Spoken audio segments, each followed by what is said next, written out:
ಮಂಗಳೂರಿನ ದೇರಳಕಟ್ಟೆಯ KS Hegde charitable ಆಸ್ಪತ್ರೆಯ ಶ್ವಾಸಕೋಶದ ಕ್ಯಾನ್ಸರ್ ಶಸ್ತ್ರಚಿಕಿತ್ಸೆಯಲ್ಲಿ ಉನ್ನತ ಹಂತದ ಪ್ರಗತಿಯನ್ನ ಸಾಧಿಸಿದೆ. ಅತ್ಯಂತ ಕಠಿಣ ಎಂದು ಪರಿಗಣಿಸಲಾದ ಕಾರ್ನಿಯಲ್ ರಿಸೆಕ್ಷನ್ ಸರ್ಜರಿಯನ್ನ 3 ರೋಗಿಗಳಿಗೆ ಯಶಸ್ವಿಯಾಗಿ ನಡೆಸಿದೆ. ಕೆಎಸ್ ಮೆಡಿಕಲ್ ಅಕಾಡೆಮಿಯ ಡೀನ್ ಡಾಕ್ಟರ್ ಸಂದೀಪ್ ರೈ ಸುದ್ದಿಗೋಷ್ಠಿಯಲ್ಲಿ ಮಾಹಿತಿ ನೀಡಿ, ನಮ್ಮ ಉಸಿರಾಟ ವ್ಯವಸ್ಥೆಯಲ್ಲಿ ಕಾರ್ನಿಯಲ್ ಎಂಬ ಸೂಕ್ಷ್ಮ ಭಾಗ ಇದ್ದು, ಈ ಸ್ಥಳದಲ್ಲಿ ಪ್ರಮುಖ ಶ್ವಾಸನಾಳವು ವಿಭಜನೆಗೊಂಡು 2 ಪ್ರಮುಖ ಕೊಳವೆಗಳಾಗಿ 2 ಕಡೆಯ ಶ್ವಾಸಕೋಶಗಳಿಗೆ ಆಮ್ಲಜನಕವನ್ನು ರವಾನೆ ಮಾಡುತ್ತೆ. ಈ 3 ರೋಗಿಗಳಿಗೂ ತೀವ್ರ ಉಸಿರಾಟದ ತೊಂದರೆಗಳಿಂದಾಗಿ ಆಸ್ಪತ್ರೆಗೆ ಕರೆತರಲಾಗಿತ್ತು. ಸಂಪೂರ್ಣ ತನಿಖೆಯ ಬಳಿಕ ಈ 3 ರೋಗಿಗಳಲ್ಲಿ ಕ್ಯಾರಿನ ಸ್ಥಳದಲ್ಲಿ ಬೆಳೆದಿದ್ದ ಕ್ಯಾನ್ಸರ್ನಿಂದಲೇ ಉಸಿರಾಟದ ತೊಂದರೆ ಆಗಿರುವುದು ದೃಢಪಟ್ಟಿತ್ತು.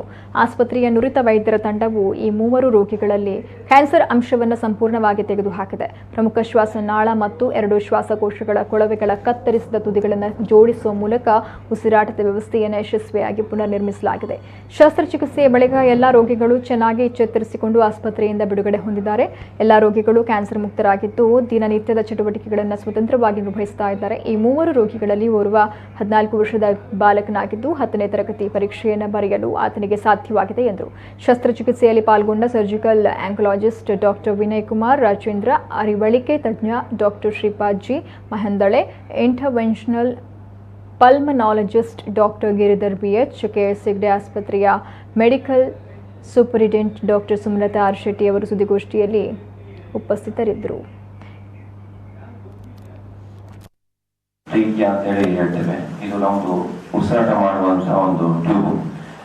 ಇದರಲ್ಲಿ ಏನಾದ್ರು ತೊಂದರೆ ಆದರೆ, ಟ್ಯೂಮರ್ ಬೆಳ್ಕೊಂಡ್ರೆ, ಗೆಡ್ಡೆ ಬೆಳ್ಕೊಂಡ್ರೆ ತುಂಬಾ ಕಷ್ಟ. ಯಾಕಂದ್ರೆ ಉಸಿರಾಟಕ್ಕೆ ತೊಂದರೆ ಆದ್ರೆ ಎಲ್ಲ ದೇಹದ ಅಂಗಗಳಿಗೂ ತೊಂದರೆಗಳಾಗ್ತದೆ. ಸೊ ಇದರಲ್ಲಿ ಟ್ರೇಕಿಯಲ್ ಟ್ಯೂಮರ್ ಅಂತ ಹೇಳಿ ಕೆಲವೊಂದು ಕೇಸ್ಗಳು ಬಂದಿತ್ತು. ಇದರಲ್ಲಿ ಉಸಿರೇ ಆಡ್ಲಿಕ್ಕೆ ಆಗದಂತ ಉಸಿರಾಟದ ರಂಧ್ರ ಸುಮಾರು 80% 90% ಅಷ್ಟು ಕ್ಲೋಸ್ ಆಗುವಾಗ ಅತ್ಯಂತ ಕ್ಲಿಷ್ಟಕರವಾದ ಸಮಸ್ಯೆಗಳನ್ನು ಉದ್ಭವ ಮಾಡ್ತದೆ.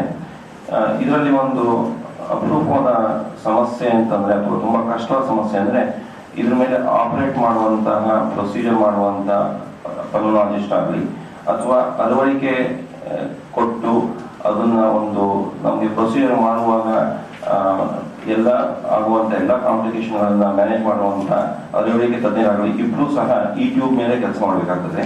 ಹಾಗಾಗಿ ಇದು ಅತ್ಯಂತ ಚಾಲೆಂಜಿಂಗ್. ಯಾಕಂದ್ರೆ ಇದರಲ್ಲಿ ಮಾರ್ಜಿನ್ ಆಫ್ ಎರರ್ ಅಂತ ಹೇಳಿ ಇರುವುದೇ ಇಲ್ಲ. ಸ್ವಲ್ಪ ಹೆಚ್ಚು ಕಮ್ಮಿ ಆದ್ರೂ ಪೇಷಂಟಿನ ಜೀವಕ್ಕೆ ಅಪಾಯ ಆಗ್ತದೆ. ಹಾಗಂತ ಇದನ್ನ ಹಾಗೆ ಬಿಟ್ಟರೂ ಸಹ ಜೀವಕ್ಕೆ ಅಪಾಯ ಆಗ್ತದೆ. ಹಾಗಾಗಿ ಇದು ಒಂದು ತಂಡದ ಮೂಲಕವಾಗಿ ಒಂದು ಟೀಮ್ ಎಫರ್ಟ್ ಆಗಿ ಮಾಡುವಾಗ ಅತ್ಯಂತ ಸಮಾಧಾನಕರವಾದಂತ, ಅತ್ಯಂತ ಒಂದು ತೃಪ್ತಿ ಕೊಡುವಂತ ಕೆಲಸ ಆಗ್ತದೆ. ಇಲ್ಲಿ ಯಾರನ್ನ ನಾವು ಜೀವ ಉಳಿಸ್ಲಿಕ್ಕೆ ಆಗ್ತದೆ, ಅವನಿಗೊಂದು ಪೂರ್ತಿ ಜೀವನ ಕೊಡಬಹುದು ಅಂತಿದ್ರೆ ಆಸ್ಪತ್ರೆಯಿಂದ, ನಮ್ಮ ಯೂನಿವರ್ಸಿಟಿಯಿಂದಾಗಿ ಅಥವಾ ನಮ್ಮ ಟ್ರಸ್ಟಿಂದಾಗಲಿ, ವಿನಾಯಕ್ ದೇವರಾಗಲಿ ಅವರೆಲ್ಲ ಹಿಂದೆ ತಿರುವುದಿಲ್ಲ. ಇಮಿಡಿಯೇಟ್ ಆಗಿ ಹೇಳ್ತಾರೆ, ಇಲ್ಲ ನೀವು ಎಷ್ಟು ಖರ್ಚಾದರೂ ಇದನ್ನು ಮಾಡಿ, ನೀವು ಇವ್ರನ್ನ ಉಳಿಸ್ಬೇಕು, ನಾವು ನಿಮ್ಮಿಂದ ಆಗೋದನ್ನು ಮಾಡಿ ಅಂತ. ಸೊ ಎಲ್ಲ ನಮ್ಮ ಕಡೆಯಿಂದ ಏನಾಗ್ತದೆ ನಾವು ಅದನ್ನು ಪುಷ್ ಮಾಡ್ತೇವೆ. ಅಂದ್ರೆ ಗೌರ್ಮೆಂಟ್ ಸ್ಕೀಮ್ಸು ಅದು ಇದು ಎಲ್ಲ.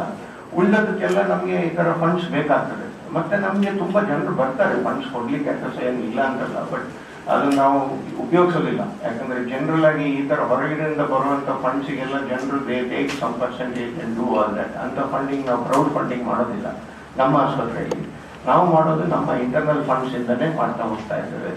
ಸೊ ಇಂಥ ಕಾರ್ಯಗಳು ಮಾಡೋದು ಅಲ್ಲದೇನೆ, ನಾವು ಮೊನ್ನೆ ಒಂದು ರೀಸೆಂಟ್ ಆಗಿ ಗಿರಿಧರ್ ಅವರು ಮತ್ತೆ ನಾವು ಸೇರಿ ಒಂದು ಮಗುವಿಗೆ LED ಬಲ್ಬ್ ಹೋಗಿತ್ತು ಒಳಗಡೆ.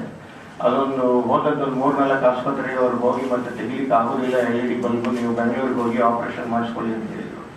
ಅವ್ರು ಸಹ ನಮ್ಮಲ್ಲಿ ಬಂದಿದ್ರು.